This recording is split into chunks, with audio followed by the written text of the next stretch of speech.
tomto roku si pripomínam už 35. výročie vzniku turistiky našej obci.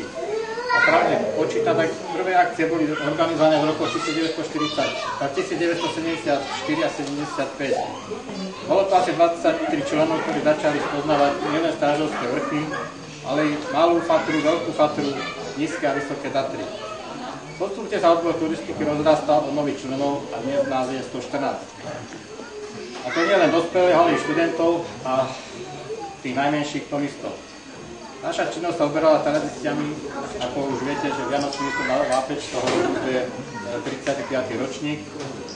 Výstup na Pancier, Vílnicko 25, Stunická 30, okolo Červeného kameňa, výstup k Lenickému hradu, zimný zraz turistov na Baske, silvestrovský výstup na Stražov a iné. Posledný rok sa rozmáha ďalková turistika, kde naši turisti zdolávajú 100 km trasy za 24 hodín. Sú to napríklad Nadhajský, Strečko, Opák, Siraň, Ondrejev. A našim najväčším borcom je Juraj Makov, ktorý v minulom roku zdolal 7 a v tomto roku, ak sa nemýlim, už má 4 za sebou. Ako som sa dopočul, tak je v Čechách Krkonoša, zdoláva už 5. tohto ročnú stovku. Tak by som to mohol vymenovať ešte mnoho ďalších turistických podujatí, ktorých sme sa zúčastňovali za posledných 10 rokov.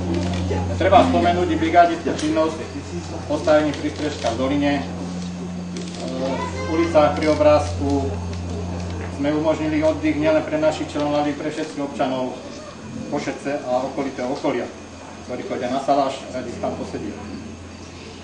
Zastrešili sme stuničku v Doline pri Polovinskej chate, na Lučkách. Na Lučkách budeme ešte toho roku pokračovať, kde chceme spraviť také posedenie, stôl, nejaké lavičky tam spraviť ešte na sedenie. Nakoľko tie dva posedy, čo sú nás spravené, to je súkromné, tak pri tej stuničke sme chceli ešte toto spraviť a spraviť tam ešte nejakú lávku a schody do toho svahu, aby sa tam dalo vidú nahore na tú lúku. V tejto činnosti ide naďalej pokračovať. Na najbližšie roky odveľať prostredie pre ľudí.